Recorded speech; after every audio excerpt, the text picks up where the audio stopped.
Tired of watching YouTube TV only on one screen? Let's fix that. First, make sure the second TV is a smart TV. This means it can connect to the internet and download apps. If it's not a smart TV, you'll need a streaming device like a Roku, Chromecast, or Amazon Fire Stick. Navigate to the App Store on your smart TV or streaming device. It might be called something like Apps, Google Play Store, or Channel Store.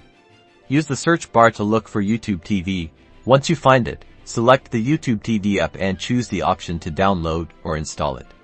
Wait for the installation to complete. This might take few seconds, depends on your internet speed. After it's installed, locate the YouTube TV app icon on your TV's home screen or in your app drawer. Select the YouTube TV icon. The YouTube TV app will launch and prompt you to sign in with your Google account. Use the same email and password you used when you initially signed up for YouTube TV.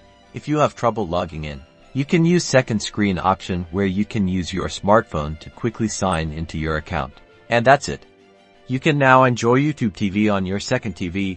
Just select a live channel or on-demand show and start watching. Enjoy.